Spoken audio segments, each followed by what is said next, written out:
mode.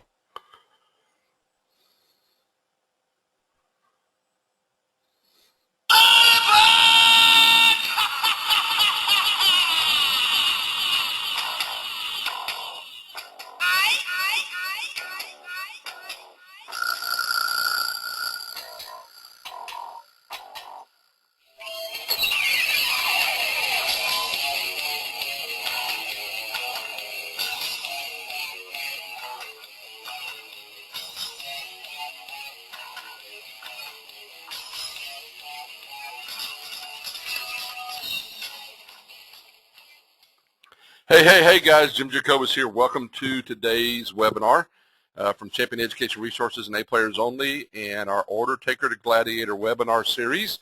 I I just wanted to start with some music. I mean, I just figured we would get a little something to kick this thing off, so as you provide feedback to us, if you like that, then say yes. If you don't like it, say no. I kind of dislike it, though. I like a little Ozzy Osbourne there to kick up the energy as we fire this thing up. So glad to have you here with us today, and I can tell you, evidently from the subject matter, this is a hot topic because we had another, almost 50 people register this week for the webinars, and we've got almost double the number on here today that we've had in the past. So that's exciting to find that we've got some subject matter that's you guys are finding interesting there. Do me a favor, a couple things just want to, again, keep everybody aware of, just, from a standpoint of what we're doing and how you can be interactive with this. There on your dashboard, you have a place where you can ask questions, and we've got that enabled for you. So do me a favor, just test that out right now and jot in there where you're coming from today. Always like to see where our audience is coming from. We've had people from Australia and Canada and all over the place. So do me a favor, go down there to that question deal and type in there where you're at today. Let me see where everybody's coming from here. I see a lot of familiar names on there. Oh, wow, looky here. All right, starting off with Denver, Colorado, Dallas, right here in Sugar Land, Edmonton, Canada, Calgary, Oklahoma City, San Antonio, Pecan Grove, Texas, Carrollton, Texas. All right, Houston again, all the way from Houston. Let's see here. All right, there we go. There's our visitor from down under, down in Australia. So cool, awesome. Well, it's always, like I said, it's good to kind of see where everybody's coming from and get an idea of where our audience is. Today we are going to talk about this subject matter, but I just want to kind of go over some basics again. This is our Order Taker Gladiator webinar series. Going to be doing these all year long, twice a month. We'll have 2 of them coming up in February. We always record these things. So if you sign up, you're registered and can't make it, don't worry about it. We will be shooting you within a day or so, depending on how fast I can get it done, shoot you an email with a link to a copy of the recording so that you can listen to it. If you can't make the webinar, you sign up, you can listen to it. Or, and I don't mind this at all, you're welcome to take and share this with other people. I am not one of those folks that is so worried about my intellectual capital, whatever that is, and I'm afraid somebody's going to steal it. We do this just to help share ideas with folks, and the world has a way of taking care of us. We've always been very, very fortunate that we're looked out for in a lot of great ways. So we're just glad to share this with you. I always add the slides to that recording, so you can download the slides if you want, use those. We have all kinds of other resources that you'll see available to you, articles and stuff like that as well. Different ways to stay in contact, to stay connected with us. And we know nowadays everybody likes a different way. Like I said, we do email stuff out. When you register, we got your email address, so we do use email. I try not to do that too much because I feel like it's a little invasive. You can go to Facebook and search from Order Taker to Gladiator, and you'll find our Facebook page. And all you got to do is hit like on that. And we will keep you up to date on what's happening through Facebook if that's your favorite channel for information. Also, we're on Twitter at Jim Jacobus. And again, we've got a lot of people here that follow us on Twitter. And when we send out the announcements and articles and stuff like that, we always hit Twitter with it. And then sort of the base of operations for all of this, the hub for all of this is our blog, ottgwebinars.wordpress.com. If you go there, all of the recordings are archived there, so you can go back and listen to some of the other ones. Last week, or last 2 weeks ago, was a real popular one, and we had a lot of people that were getting on it. So a lot of people signed up for the webinar based on that one too. So anyway, those are different ways you can stay in contact with us. Like I said, we will send you emails. If that works for you, then you don't have to do anything else. One thing we do ask you, if you enjoy this, if you like it, something valuable, shoot it out to other people, forward it on to others, share it with other people, and we'll appreciate that. We'll help grow our community here, and we'll share some ideas with even more people. So let's get going. I'm going to start with a poll today, and kind of like to do that, kind of see everybody's thinking is on this question. We're going to talk about what they say when your price is too high. I want to know when your customer, all right, we got all kinds of people on the line today. Your customer says your price is too high, your fees are too high, I don't want to pay that much. How does that make you feel, or what crosses, what kind of emotional response do you have to that? So here's 5 different responses to it, and I want you to be honest now. You just gave me a proposal, and I said your price is too high. All right, tell me which one of these go through your mind. Okay, there we go. All right. Yeah, that's kind of what I was thinking there. That's pretty cool. All right. We'll give you a little bit more time on this one. We're getting a lot of participation here. Let's see. We're up to 75% have voted so far. So 82, 86. I've never done one of these where we got 100% people responded, and I'm not trying to, manipulate into responding. I just know that some people have turned on their computer and are listening in the background, doing other things, and don't necessarily want to take the time to vote. So anyway, we got 93% voted. Let's see here. I'm going to close this in 5, 4, 3, 2, 1. Closing that thing. And really interesting here. I kind of like this, and I love it, particularly when the poll sets up what I want to communicate. That's real convenient. So let's see here. Nobody said that they feel like they've just been kicked in the stomach. Now, in a lot of the sales training we do, when I ask people, when somebody says your price is too high, how's that feel? And I hear that a lot. I hear salespeople go, man, I feel like somebody just kicked me in the stomach. And, it's just kind of like, golly, what am I going to do now? Let's see, 19% of you said, I admit. I am not sure what to do or say, and I'm guessing that's why you signed up today. We're going to answer that for you. 37%, I love this, think this guy's an idiot. That's a good price. Okay, so we're going to now call our customer an idiot because they don't like our price. And by the way, I've thought that before too, so I'm joining you in the idiot category. And then I'm wondering how much I'm going to have to discount this. So that's 44%. Now, here's the interesting part. Nobody said it is an answer to my prayers.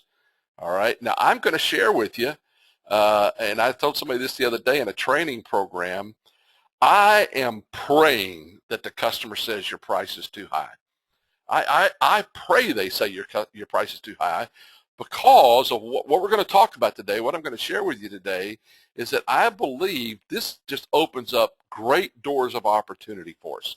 So that's kind of our goal today. Is I want by the end of our time together that instead of doing like this guy, all right, when they say your price is too high, and we kind of just lose it and everything, those things we talked about there, that actually when they say their price is too high, we consider it an answer to prayer, and it's like dollars raining down into our business, if you will. So let's get started with why we want to do that, or how we're going to go about getting to the place where we're praying that they say your price is too high. And I know you guys already think I'm an idiot, but I think I can cover that before we get through here. So when they say the price is too high, guys, gang, gals, everybody, it's nothing but an objection. Your price is too high is a common objection that people have. And I think that objections are a great opportunity for us to do a number of things. First thing, we get to look at a buying signal. An objection is a buying signal. Here's what I mean by that. When they say your price is too high, the only way they could think that my price is too high, or that my fee is too high, or that the project is going to cost too much, the only way they could possibly be thinking that is that they've actually considered buying the product in the first place. They've actually considered hiring me in the first place. Only if they considered hiring me could they have then made the decision that my fee is too high. So I actually look at your price is too high and every other objection as well as a buy-in signal, okay? So they're telling me they've actually considered hiring me anytime they share an objection with me. So that's one of the reasons I'm praying that they say your price is too high. The first thing I think is important about it is that an objection is a great opportunity to learn more. All right, we're going to kind of process through that today. I'm going to share with you how we go about doing that. But it opens the door for us to learn a lot more about what's going on with the customer. And I would tell you this, when people say your price is too high, or they say any of the other objections that we run into all the time, I just consider that, they're supposed to do that. And it's an opportunity for me to find out what the real objection is. My experience is when they say the price is too high, that's usually not the real objection. It may be in some cases, but not usually. So it gives me a chance to learn a whole lot more. And it also, get my little clicker going here, right? It's an opportunity to do a number of things. One is to establish that we're professional. All right, and we're professional in how we handle it. We're professional in the fact that they say your price is too high. We don't get that change in body language. We don't get that sort of down in the mouth look, or they say your price is too high. Nothing in our body language or our attitude changes. It's an opportunity to show great confidence in the fact that what we propose to them was indeed a good price. They may not see it that way yet, but we do think it is. It's a great chance to show a sense of humor with our customers. And going back to what we talked about last week, that gladiators demand a return on investment for their time. This is a great chance for us to show that we don't sell stuff purely on price, and if we do, we're still going to get a good return on investment for our time. And that reality is what we're looking for is trusted advisor status. And again, you may kind of wonder, how's that going to happen? I'm going to share with you that in the next few minutes here, kind of how we go about doing that. So it's, when somebody says your price is too high, or they say I've got to run the business, or what other objection that you run into, those are all buy-in signals. They're all opportunities to learn more, and they're a chance for us to show that we're a pro, that we're confident, a little sense of humor involved, that we are people who demand return on investment for our time, because we are people that only sell to customers that see us as trusted advisors. And we don't just give stuff away. So those are some of the things that we get out of it. And here's the deal. Objections are part of the deal. Just POTD. I used to have one of our buttons that said just POTD. And one of the words around our office all the time with our salespeople, just POTD. That's part of the deal, all right? And we're in business when we're selling, when we're gladiators, or if we're order takers, it doesn't matter. Customers objecting, that's what they're supposed to do. They're supposed to say your price is too high. They're supposed to throw out some objections to see if we tuck our tails and run, like a bunch of scared kids, or do we handle it in a way that's professional? So objections are part of the deal, and I tell salespeople all the time, mastering handling objections, mastering handling your price is too high is a critical skill set in order to demonstrate that we are pros, and that we understand this is part of the deal, and we're prepared for that. So let's talk a little bit. Any questions about that? Any comments real quick? I'm going to open up the little question box here. Any thoughts? Let's see. Okay. All right. Anybody else? Okay, kind of cleaned up the question box here. Sorry. All right. Yeah, if you got any comments, just type them there in the question box, and I'll get to them. So somebody says, I tell them I'm not the low price leader. I'm a consultant. Absolutely. We're going to give you some more to work with there too. Awesome. Okay. Let's move on here. Not a whole lot of there. Now, one of the things we have to learn how to do is we respond to objections by using a process that we have been teaching for a long, long time. So let me kind of walk you through the process that we teach and kind of how it works. First thing is we want to confirm the objection, and we also want to clarify the objection. And I have some favorite ways of doing that, but we want to make sure that as we're handling this objection, that we're handling the right objection and that we understand what the objection is. So Here's 3 of my favorite ways of doing that. First one is I'll say compared to. All right, they say your price is too high, and I'll go compared to what? All right, and I'll tell you a great story. I was doing some business development training for PricewaterhouseCoopers a number of years ago. It was a 4-day program, and in the prep work for that, we worked with their learning and education people. We literally spent a week going through the materials line by line, word by word, to make sure that everything we were communicating was on target. And I will tell you this, gang, from a standpoint of being a speaker and trainer consultant for 20 years, I have never gone through the kind of preparation I went through with these guys. Matter of fact, by the time we got to the end of it, I was wondering if I had a clue what I was doing. And but we were talking about this objection thing, and your price is too high. And they said, so if they say your price is too high, what are you going to teach? I said, I'm going to teach them to say compared to what?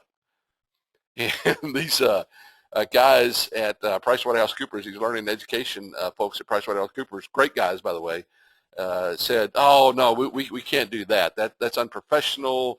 That's not, that's not the way we want to do it from a consultative point of view and everything. And I said, oh, okay, well, let me put it another way. What I would say is, Mr. Jacobus, help me understand how you and your organization go about evaluating price, investment, return on investment. Do you look at it from a short-term standpoint? Are you looking long-term? How do you guys go about evaluating the investment you're going to make? And they said, oh, that's better. That's the way we want to do it. That's much more professional. And I'm kind of going, okay, that's fine with me. And again, I want to make them happy, so I said that's how I'm going to teach it. Well, we get into the first workshop that we do, the first 4-day workshop, and they've got their best of the best from across PricewaterhouseCoopers there. They've got their rainmakers in the room. And sitting just to my left in this room of about 20 of their best of the best was the very best in all the PricewaterhouseCoopers. This guy just sold more consulting, more product and everything than anybody else in the room did, was known as the guy that did that. And so I said, when the client says your price is too high, your fees are too high, what do you say? And he said, compared to what? And I just was laughing on the inside, and the learning education guys in the back of the room were taking notes and everything, like somebody had said something amazing. And I said, tell me more about that. And he goes, well, I just, they're supposed to say your price is too high, and I want to find out how they're going about evaluating that. So, you can do it however you want to. Some people are a little more, forceful than others, and others want to be a little, less confrontational. So, bottom line is I want to find out what they're comparing it to. All right, are they comparing it? Are we comparing apples to apples? Are they comparing it to a product that's not as have as much quality? I want to know what's going on here, and what this does is it helps us find out what the real objection is, because your price is too high doesn't just mean your price is too high. We're going to talk about that in just a second. Now, my favorite one of all time, though, and you got to be really careful when you use this, and I tend to use it when I know I'm talking to somebody that's pretty arrogant, maybe not arrogant, but confident is a good word. They're a little confrontational. They're challenging from time to time, and we've got that nice little ebb and flow going on between us, and they'll say your price is too high. Jim, your price is too high. Your fees are too high. And I go, so? And what's fun is to watch the expression on their face. Again, be careful when you use this, but if you know we're going to use it, if we know we're going to say compared to what? If we know we're going to say, help me understand how you go about evaluating price, return on investment, short-term, long-term, if we know we're going to say that, we can watch for their expression. And I love to watch for their expression when they say your price is too high, and I go, so? And they may kind of look there for a second, and they're not expecting that, and they go, well, so I can't buy it from you. Or, they go, what do you mean so? And I go, well, help me understand, compared to what? Or help me understand, how did you go about evaluating the price and everything, and what are the considerations? I will then take on from there, but I just kind of like tossing that so out there and having some fun with it. So anyway, so, as he said, I like those. And those are my 3, and there may be some other out there, but find the one that works for you, but you got to practice it and everything. Let's see here. I'm looking at some of these comments. Okay, good stuff. All right. The price is too high. Oh, like a surprised. Oh, right. I like that, Larry. That's awesome. Okay. Now, when they say their price is too high, what could that mean? All right. Now, I'm going to give you the first one. All right. Could mean that the price is literally too high, that they're asking for a price on widgets, or like my son is in sells chemicals, they're asking for a price per pound or per gallon. That could literally mean that your price literally is too high. Now, here's where you guys get to play a little bit, all right? I want you to use your little question box down there, and I'm going to ask you the question, what else could your price is too high mean? What besides literally the unit price is higher than they were expecting, what else could your price is too high mean? Do me a favor, type it in there. Let me see what you guys can come up with here. All right. Awesome. Right off the bat there. Marty said, I don't have the budget. Okay. They have a price in mind that may be too much for their budget. Not enough money in my budget.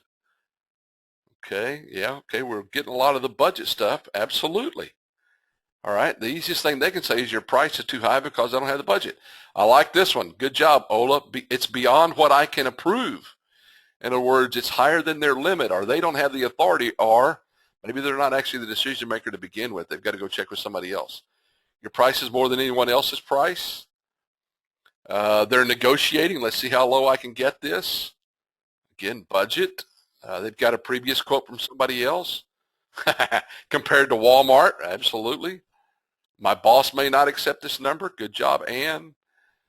There we go. I love this. Claire says, you haven't convinced me of the value yet. Absolutely, Claire. Good job. All right. They want to go to their boss and say, hey, I got them from X number of dollars down to 75% of X. You bet. Awesome. Don't see the value. See the value. All right. See here. It's unreasonable. Service is not up to par. Excellent. It's higher quality than what we're looking for. Good job.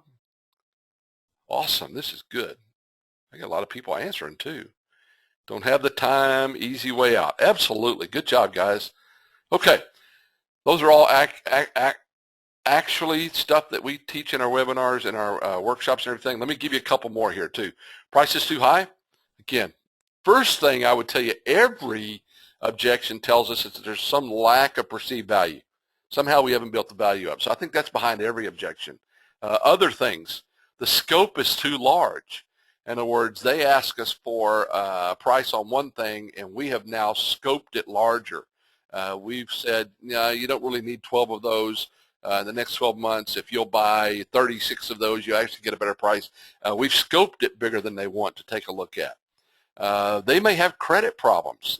Nowadays, a lot of people have credit problems, and the easiest way to, other than saying, I'd like to buy that, but I can't right now because I'm afraid, you guys wouldn't approve this, is to say, well, the price is too high. So they may have a credit problem going on. They may not be the actual decision maker. They've got to take it to somebody else. Maybe they're afraid to change, You've given them a good price, but they don't know us yet. They don't know us well enough, and so they're a little scared of change. This is one of my favorites right here, too. They're afraid of making a mistake. In other words, we haven't built the value high enough so that they're willing to take the risk to buy from us and risk making a mistake. There's a place, there's a point from a pricing standpoint where the willingness to change and the risk in changing is outweighed by the value and or the savings they're going to get from making the change. If we only bring them a nickel's worth of value on a $100 sale, well, then that may not even be worth risking the change. In other words, they don't want to take the risk. It may be, though, that if we bring them a $40 savings on a $100 sale, now they're willing to risk the change and give us a chance to see if we can perform. So there's a risk management decision they have to make. They may have just gotten comfortable or lazy. And I tell you what, I see this a lot. They're just going with what's comfortable. They're going with what's easy. They've been there for 20 years. They've been burned by people that are new, and they've just gotten where they're comfortable or downright lazy when it comes to their responsibility to look out for what's in the company's best interest and to work hard to make sure that they're always providing good value. I will tell you this, on the other side of the ledger there, I've worked with so many great purchasing professionals who every day go to work and are always trying to find the best deal for the company. Not the best price, not the cheapest price, but the best value for the company, and they do that every day, day in and day out. And for every lazy or comfortable decision maker I run into, I see probably 50 that are highly skilled, highly professional, and constantly looking for better deals and better ideas for their companies. But there are plenty of them that's gotten lazy out there. And bottom, at the end of the day, they don't want to value us or our time. Your price is too high because I don't want to pay that. I can get it a lot cheaper from Acme Rental over there than I can get it from you. And even though you've talked about value and you're branded with value, I'm not going to value your time, and I'm going to value you. And by the way, that's a good thing to know. If they're not going to value us, value our time, my favorite word is next. Let's move on to the next one. So those are some of the other things that your price is too high could mean. So if I say, Ola, help me understand, when you say your price is too high, how do you guys go about evaluating price? Tell me a little bit more about what that means. Help me understand, if you will. Okay? Does that make sense, everybody? Can I get a yes? Can I get an amen? Can I get a preach on, brother, or something like that? There we go. Thank you. Okay. Next. Amen. All right. Thank you. I appreciate the encouragement. I lack confidence, and the more you guys say yes, the better I am. So thank you for indulging my ego here. Okay, awesome. Let me kind of clean this up a little bit so I can get straight to the new questions. Wow, we had a lot in there today. That's awesome. Okay, now, so clarified, and now we've confirmed what the real we've clarified and confirmed what the real objection is. Now we want to learn to honor that objection. And, if Ola says, well, Jim, quite frankly, when I look at the project that you scoped there, I mean, I'd love to do all of that, but we really can't afford that right now. Or your price is just simply too high. And we want to honor that objection. In other words, we want to let them know that we heard them. We want to let them know we appreciate it. And it can be something as simple as, Ola, I appreciate that. And I can tell you this, that in today's day and time, everybody is watching budgets. Everybody's trying to make sure that they're purchasing good value. I guarantee if I talk to 10 customers today and deliver 10 proposals, I'm going to hear your price is too high from about 8, 9, maybe even 10 of them, because we're all looking for value. And so I appreciate you sharing with me exactly what you mean by your price is too high. So somehow we want to honor that objection. We want to tell them that we appreciate them sharing that with us. I like to say, if I see 10 customers today, I'm probably going to hear that 10 times, considering the economy out there. So I appreciate you being open with me like that. What that says to him, too, is that I'm going to see a bunch of other customers today. He's not the only one. And 2 is I expect them to say the price is too high, and doesn't bother me. It doesn't scare me or anything like that. That I expect this to happen as part of the deal. So I honor the objection, and I actually build some credibility by saying it's not that big a deal. I understand. Okay? All right. Now then we want to respond to it. And depending upon which of the objections they gave us or which of the reason they gave us, perhaps he said, I don't have the budget for that right now, Jim. I'd like to be able to do that. I just don't have the budget. Then we might be able to come back with something like, well, first thing, thanks a lot. I appreciate you sharing that with me, by giving me that information. Is there, how much budget do you have right now? Or how much of this do you think you could bite off at this point in time? Well, I could probably bite off a third of it. Well, what if we did this? What if we broke this into 3 phases, and we do the things that you need done the most in the first phase, and let's get that done and budgeted, and let's look at budgeting the other 2/3 in next year's budget. How would that sound? Or maybe, they say something like, Jim, and I hear this a lot, I know that you've been around. You've been speaking a long time. I know that you're worth a whole lot more, but we can only afford this much. All right, and then I can make a value decision whether I want to go do it for that much. And I can tell you, gang, from a speaking standpoint, I know we got a lot of speakers on here that are listening today. From a speaking standpoint, I have negotiated all kinds of cool stuff in lieu of fees. I've negotiated travel for my wife. I've negotiated extra stays. I've negotiated getting a list of the attendees from them in order to not spam them or sell them anything, but to enlist the opportunity to sign them up on our webinars. One of the things we're doing this year right now, everybody that we speak to, all of their people are invited to join this Order Taker to Gladiator webinar series. We invite them to join us on this thing. And so we take other things in value, and there have been times when I've just simply said, okay, if that's what you have, then I'll be glad to go do it. And but I go do it gladly as opposed to unwillingly. If you're talking about selling widgets or something like that, and they say, well, I just really can't afford that. Your widget is 10 cents higher than Joe's over at Acme's and everything. Then our response might be, well, you know what? I appreciate that information. Thanks for giving me a heads up. On this item, evidently, we're not going to be in the right ballpark right now. I'd like to be able to continue to quote on it in the future. Let's see if we can't find some other items that you need where we are more competitive. But quite frankly, that's my best price. That's all I can do right now.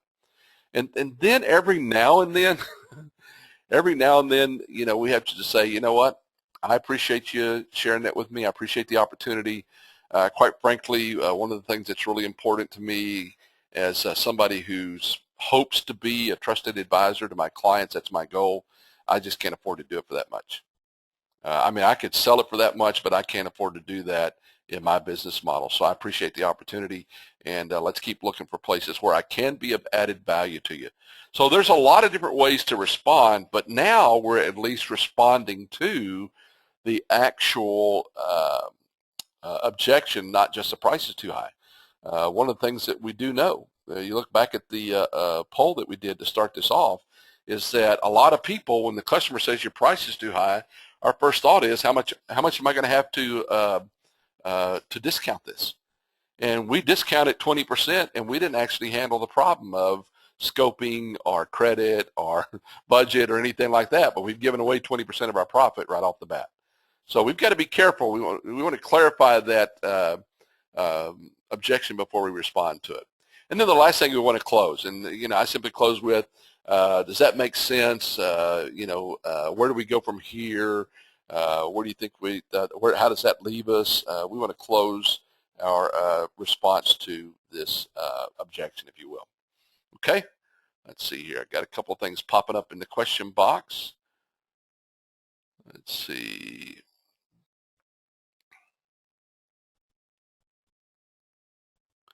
Let's see, if the price is too low, our answer is that we can sell that to you if you don't buy very many.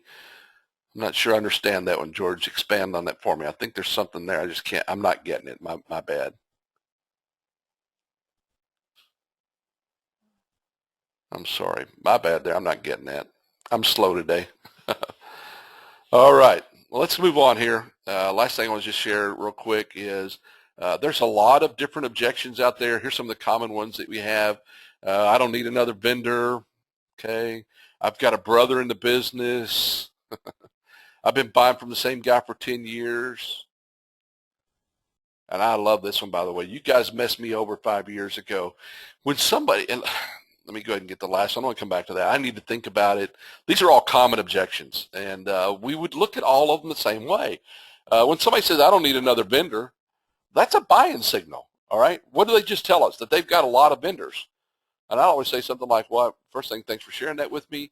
It's kind of nice to know you've got a lot of vendors. That tells me you're fairly open to at least, entertaining some new ones. And my guess is one of the problems with having a lot of vendors is some of them haven't taken care of you the way they want to. What's the biggest challenge you have with having too many vendors? Help me understand what you mean by that. I've got a brother in the business. That's always a good one. buying from the same guy for 10 years, I always say, well, I appreciate that. I've got customers who've been buying from me for that long too, and I can't tell you how much I appreciate that loyalty. And I know how hard I worked to earn that loyalty. So if you got a guy that you trust and you depend on, you've been buying from 10 years, I know that he's earned that right. The only thing that crosses my mind is, even in my business, I just don't ever want to be stuck with one vendor. So I always have at least a couple of people for another reason to keep my one guy honest. Does that have any interest to you? I'll gladly do whatever I've got to earn the right to have the same kind of loyalty as well. How would that look to you? So there's some things there, but the one that really I think is a great opportunity, they say you messed me over 5 years ago. What they're saying is that somebody did something and I'm still mad about it. And this is a gift, because all we've got to do is go, really? Tell me more about that. What did we do to you? And they start telling us what the story was. And every time they run out of gas, tell me more about that. Tell me more about that. Anything else I need to know about that? We want to let them get that out. When they say you messed me over 5 years ago, they've never had the opportunity to get it off their chest. We're going to give them that opportunity. And when they say, is there anything else I need to know about that? And when Chris says, nope, that's it, then I'm going to respond like this. You know what, Chris, if that happened to me, I'd be upset too. Is there something today I can do to make that right? Is there something I can do today to make that right? And if he says, yes, you could do this, all right, then I'm going to go back and do it. And I've just opened the door back into having a new relationship with that customer, because I've now taken care of something that he or she's been angry about for 5 years or more. So if they said, your last sales guy really messed me over, you guys cheated me, you did this, man, that is a gift. That is a great opportunity. So anyway, these are all objections that we will see as buying signals that we need to embrace, that we need to practice responses to, using that process so that we can handle them. And again, at the end of the day, we come across professional, confident, and somebody who is an objection, that we're a value trusted advisor to them. So again, objections are buying signals, or opportunity to build value. They're part of the deal. They are a threat to the order taker, and they are a gift to our gladiators. Okay, any questions? All right, questions here before we call it a day. Knew we had a lot to cover today, so.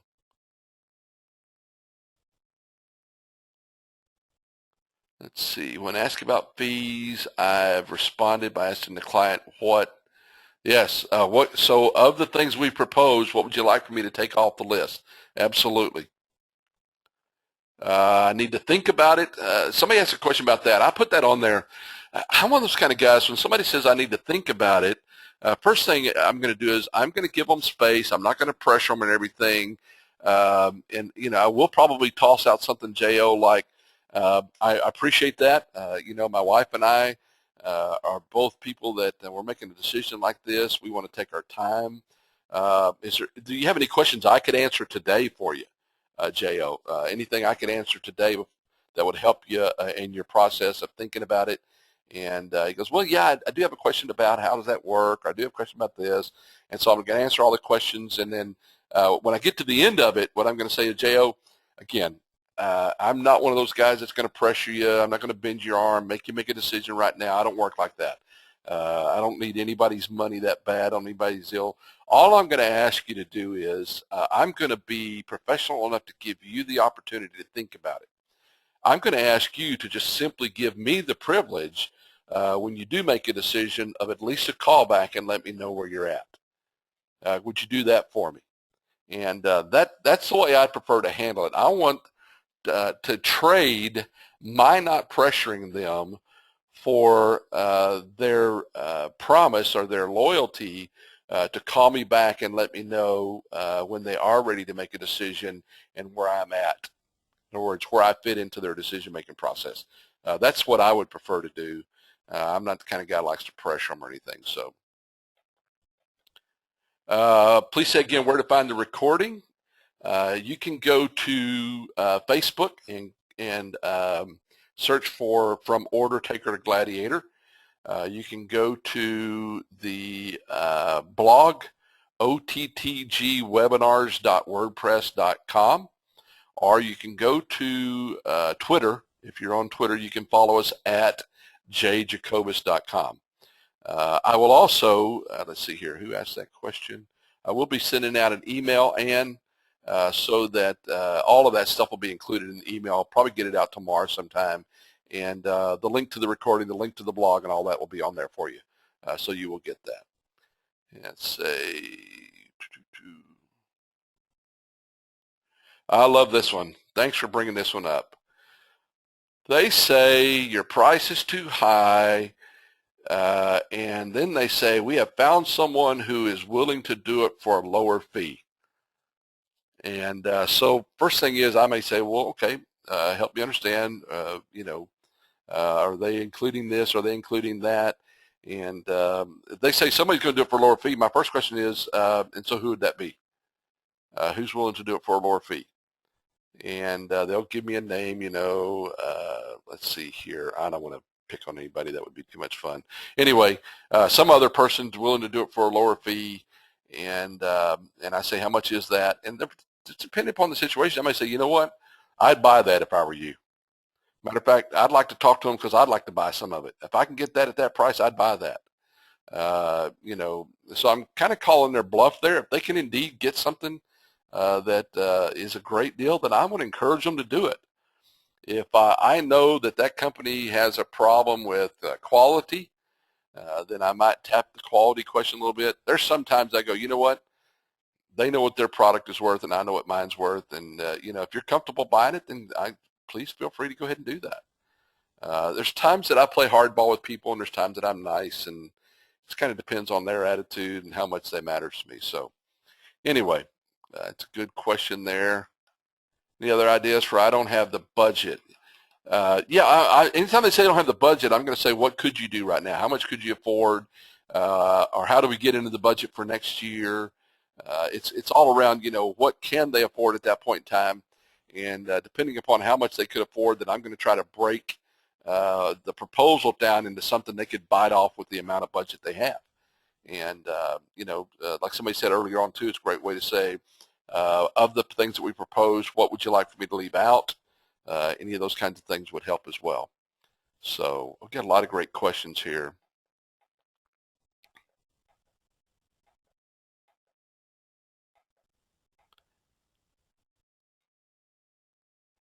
This is a good question.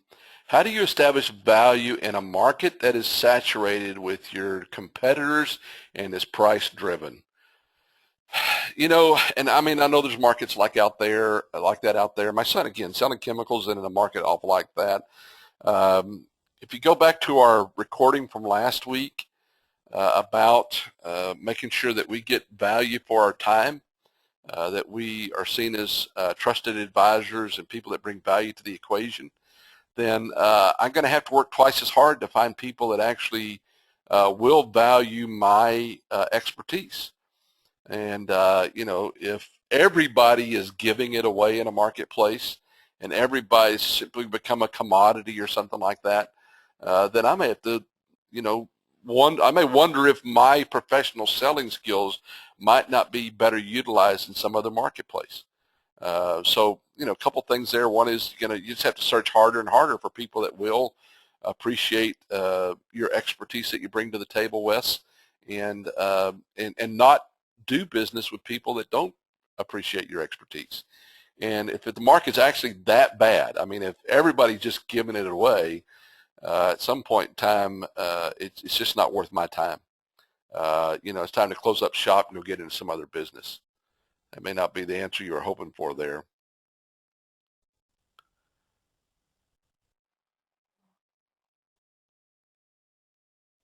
What if they just come back and say, somebody did it for a little fee, help me understand how you went about making that decision. They don't tell you your price is too high. They just come back later on and said, I bought from somebody else. Then I'm still going to go through the same process. I understand. Help me understand how you went about making that decision. How did you decide that? So we want to gather information so that next time we can be more competitive.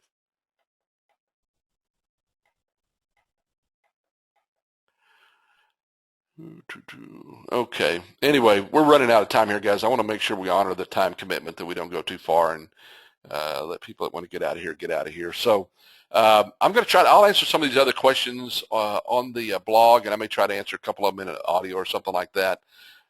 Again, thanks for your participation. I hope you enjoyed it today. Hope you got something out of it. Our next one's going to be coming up the second week in February. I have not come up with subject matter for that yet. We're playing with a couple different ideas. My thoughts are we're going to start working through the process of selling. It's not really exciting, but each one of the individual pieces, planning, prospecting, first impressions, qualifying, demonstrating, influencing, closing, and follow-up are all very dynamic pieces, and so we're probably going to follow along that line and use that as our kind of our deal for next time. Like I said, if you enjoyed what you heard, tell other people about it. And as my grandmother said, if you didn't enjoy what you heard, just keep your mouth shut. If you can't say something nice, don't say anything at all. So I appreciate your time. Hope you guys have a great day out there. If I can help you in any way, be of any value to you, just let us know. Hope you have great selling out there. Take care.